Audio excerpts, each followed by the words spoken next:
حضرت تھانوی رحمۃ اللہ علیہ کے ایک بڑے خلیفہ تھے جن کو آپ نے باقاعدہ خلافت عطا فرمائی تھی۔ ایک مرتبہ وہ ایک سفر سے تشریف لائے تو ان کے ساتھ ایک بچہ بھی تھا۔ حضرت والا کی خدمت میں حاضر ہوئے اور سلام دعا ہوئی، خیریت معلوم کی۔ حضرت والا نے پوچھا کہ آج کہاں سے تشریف لا رہے ہیں؟ انہوں نے جواب دیا کہ فلاں جگہ سے آ رہا ہوں۔ حضرت نے پوچھا کہ ریل گاڑی سے آ رہے ہو؟ انہوں نے جواب دیا کہ جی ہاں۔ حضرت نے پوچھا کہ یہ بچہ جو تمہارے ساتھ ہے، اس کا ٹکٹ پورا تھا یا آدھا لیا تھا؟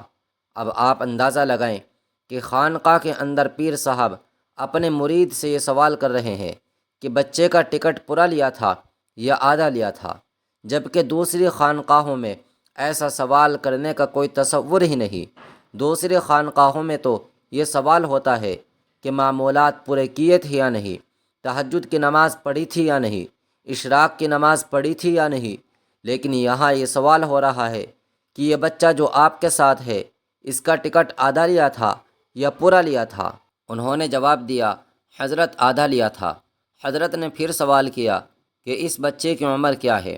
انہوں نے جواب دیا کہ حضرت یہ بچہ ویسے تو 13 سال کا ہے لیکن دیکھنے میں 12 سال کا لگتا ہے، اس لیے اس کا آدھا ٹکٹ لیا تھا۔ یہ جواب سن کر حضرت والا کو سخت رنج ہوا اور ان سے خلافت واپس لے لی اور فرمایا کہ مجھ سے غلطی ہوئی، تم اس لائق ہی نہیں ہو کہ تمہیں خلافت دی جائے اور تمہیں مجاز بنایا جائے، اس لیے کہ تمہیں حلال و حرام کی فکر ہی نہیں ہے۔ جب بچے کی عمر 12 سال سے زیادہ ہو گئی، چاہے ایک دن ہی زیادہ کیوں نہ ہوئی ہو، تو اس وقت تم پر واجب تھا کہ تم اس بچے کا پورا ٹکٹ لیتے۔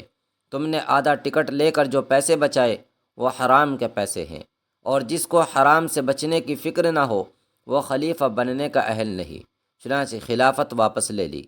اگر کوئی شخص معمولات میں غفلت برتتا تو حضرت والا فرماتے کہ معمولات ترک ہو گئے تو استغفار کرو اور دوبارہ شروع کرو اور ہمت سے کام لو، اور اس بات کا دوبارہ عزم کرو کہ آئندہ ترک نہیں کریں گے، اور معمولات ترک کرنے کی بنا پر کبھی خلافت واپس نہیں لی، لیکن حلال و حرام کی فکر نہ کرنے پر خلافت واپس لے لی، اس لیے کہ جب حلال و حرام کی فکر نہیں تو وہ انسان نہیں۔